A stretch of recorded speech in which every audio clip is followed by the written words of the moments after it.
What's going on? It's Michael, and I have another application that I've built, so I'd love to show you that today. All right, so I built an application called the talking stick. So what is a talking stick? Talking stick is a communication practice that's used by Native Americans to ensure that every person gets their voice heard.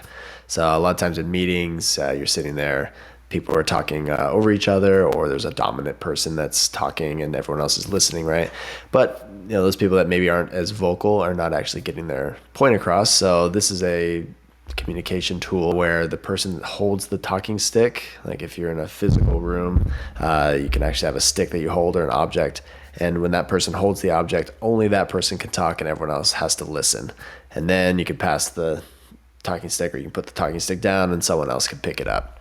So basically I'm taking that communication practice and turning it into a digital format so that we can use it for virtual meetings, which I think will be really helpful.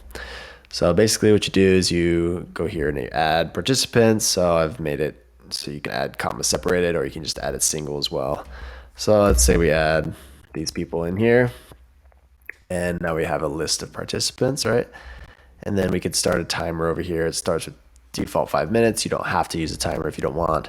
But basically you select a checkbox here for whoever's going to be holding the talking stick. So right now, Sue would be the person that has the floor.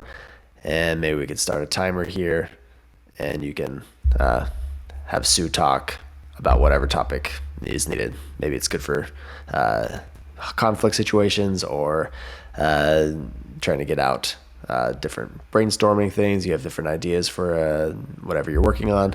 So I just thought it was a cool idea, something that I was able to whip up in React, and was able to learn a few things as well. But anyways, it's all open source. It's all on my GitHub page here. So feel free to clone it, fork it, do whatever you'd like to it. It's all here, and you can run it locally. And then you can also run it as an app. So something cool that I figured out with Chrome is you can install this React application locally. So right now it's hosted on GitHub Pages, right? But yeah, there's a little pop-up that should come up, and then it asks you to install it.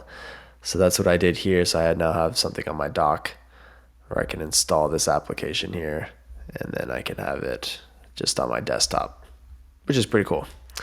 But anyways, that's kind of it for today. Let me know if you have any questions, or if you find this app helpful. That'd be great to know too. Thanks a lot.